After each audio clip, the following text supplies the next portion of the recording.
నమస్తే అందరికీ. ఇప్పుడు సులభ యోగ సాధన బై యోగేశ్వర్ మనోహర్ హర్కరే కాకాజీ గారు నాగ్పూర్ వారి ఆసనములు వివరణ చూద్దాం.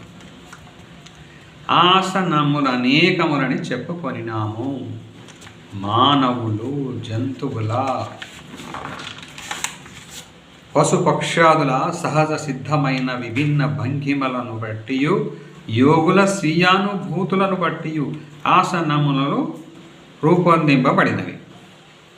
వాటిలో ముఖ్యమైనవి కొన్నిటిని ఎంపిక చేసి వివిధ వయస్సు గల స్త్రీ, పురుష, బాల, వృద్ధులందరూ వారి వారి శారీరక నిర్మాణము, ఆరోగ్యము, అనుకూలతల ఆధారముగా కొన్నిటినైనను అభ్యాసం చేసుకొనడి విధముగా ఈ పుస్తకమునందు ఇవ్వబడినది. నిలబడి, వెలకిల పరుండి, బోర్ల పరుండి, కూర్చొని వేసడి ఆసనములు క్రమముగా అభ్యాసం చేసుకొని ఆ తర్వాత ప్రాణాయామ, ధ్యానముల సాధనను చేయవలెను. ఆసన, ప్రాణాయామ, ధ్యానములలో ఏదైనను జంబుకాన, తివాసి ఆసనము వంటి వాటిపై చేయవలెను. కేవలం నేలపై చేయరాదు. ఆసనములన్నీ ఒకే రోజున చేయవలసిన అవసరం లేదు. ఒక్కొక్క రోజు కొన్ని ఆసనములను అభ్యాసం చేయుచు ప్రతిరోజు తగిన సమయములో ప్రాణాయామము, ధ్యానములకు తప్పనిసరిగా కొంత సమయము కేటాయించవలను. ప్రాతకాలమే నిద్రలేచి కాలకృత్యములు తీర్చుకొని సూక్ష్మ వ్యాయామము, నిలబడి ఆసనములు, మధ్యలో సూర్య నమస్కారములు, తదుపరి శిథిలాసనము, పరుండి చేయు ఆసనములు, కూర్చొని చేయు ఆసనములు వేసి ప్రాణాయామ, ధ్యానములను సాధన చేయవలను.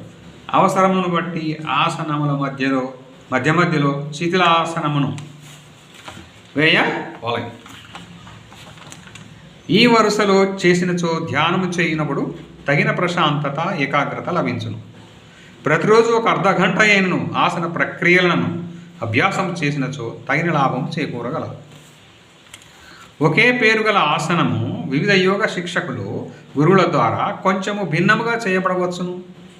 అదే విధముగా ఒకే భంగిమతో చేయు ఆసనము వేరువేరు నామములతో పిలువబడవచ్చును. అయినను ఆసనముల ఆశయము, వాటి ఉపయోగము ముఖ్యము. మనము చేసేటి ప్రకారములకు భిన్నముగా కనిపించినను, నామము వేరైనను, ఇతరులు చేసేటి విధానమును కానీ ఆయా ఆసనములను కానీ వ్యతిరేకించవలసిన ఆవశ్యకత లేదు. ఆసనములలో శరీరమును ముందుకు, వెనుకకు, ప్రక్కలకు వంచడం, బెండింగ్, వివిధ భంగిమలలో సాగడం, స్ట్రెచ్చింగ్, వంపు త్రిప్పడం, ట్విస్టింగ్, విశ్రాంతి నీయడం, రిలాక్సింగ్ పాటించవలను. ఆసనములను నెమ్మదిగా వేయడం ద్వారా ప్రాణాయామ, ధ్యానముల అభ్యాసం కూడా వెంబడి కొనసాగించడం సులభమగును. నెమ్మదిగా వేసినచో ఆసనములు, వేగముగా చేసినచో వ్యాయామమగును. నెమ్మదిగా చేసినచో ఆసనములు, వేగముగా చేసినచో వ్యాయామగును. నడక ద్వారా కానీ, వ్యాయామ పద్ధతుల ద్వారా కానీ కలిగే లాభములన్నీ ఆసనముల ద్వారా కలుగును. ఆసనములు వేయినప్పుడు శరీరమును అతిగా కష్టపెట్టనక్కర్లేదు. ఎంతవరకు శరీరమును వంచడం, సాగడం, వంపు త్రిప్పడం చేయగలమో ఎవరికి వారి శరీర అవస్థను బట్టి నిర్ణయించుకోనవలను. తక్కువ వయసు వారు మరింత కుశలతతో 100% ఖచ్చితంగా వేయుటకు ప్రయత్నించవలను. యోగ సాధన యందు బద్ధకము, అయిష్టత, అపనమ్మకము పనికిరావు. తగిన ప్రయత్నం చేయుచుండవలను. మితిమీరి కానీ, తప్పుగా కానీ చేసి శరీరమునకు వచ్చిన ఇబ్బందులను యోగ విధానమునకు కానీ, యోగ చెప్పడి వారికి కానీ ఆపాదించరాదు. అయితే యోగ చెప్పడి వారిని జాగ్రత్తగా ఎంచుకొనవచ్చు. అదే సమయమందు ఒక్కరోజులో ఏదో మహత్తు జరుగునని కానీ, మనకున్న బాధలన్నీ తొలగిపోతాయని కానీ భ్రమరకు పోరాదు. జీవాత్మ తన పూర్వజన్మ సంస్కారములను బట్టి ఆ కర్మ ఫలమును అనుభవించు. ఈ జన్మ మృత్యు చక్రములో పురోగతి సాధించుటకు తగిన శరీరమును ఎంచుకున్నది. శరీరమాంత్యం కలు ధర్మ సాధన. అందుచేత ఈ శరీరమును రక్షించుకొనుచు ఉన్న ఆరోగ్యమును కాపాడుకొనుచు ఇంకను మెరుగైన అవస్థకై యోగాభ్యాసమును వినియోగించు కొనవలను. సరిపడని ఆహార విహారాదుల ద్వారా శరీరమును మనస్సును పాడు చేసుకొనకూడదు. అదేవిధంగా ప్రస్తుత అవస్థను ఏ విధముగా మెరుగుపరుచుకొనవలనడి ఎరుకతో అనగా పూర్వపు అవస్థ అనుభవముల గురించి చింతించుచు ముందుకు పోవలను. శరీరము బాగుండిన మనస్సు ప్రశాంతమగును.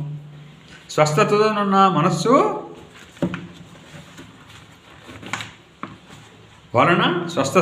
మనస్సు వలన శరీర ఆరోగ్యము కుదుటపడును. ఒకవేళ వారసత్వముగా కానీ పూర్వకర్మ ఫలితముగా వలన కానీ ప్రాప్తించిన శరీరమునందు లోపమున్నను సంతోషంతో సంతృప్తితో నున్న మనసు తగిన ధైర్య స్థైర్యముల నిచ్చి ఉన్న పరిస్థితులను ఆమోదించి నివారణోపాయములను సూచించు. ఈ విధానములో యోగాభ్యాసము వలన కలిగిన లాభమునకు సాటి ఏ ఇతర మార్గము ద్వారా లేదు.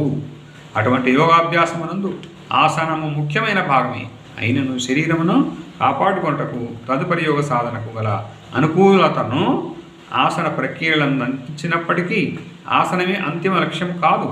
ఆత్మజ్ఞాన ప్రాప్తిని లక్ష్యంగా పెట్టుకొని ఆ లక్ష్య సాధననే స్మరణకు తెచ్చుకొనచ్చు నిరంతర ప్రయత్నమును కొనసాగించడంలో ఆసనం ఒక భాగముగా మనకు ఉపయోగపడును.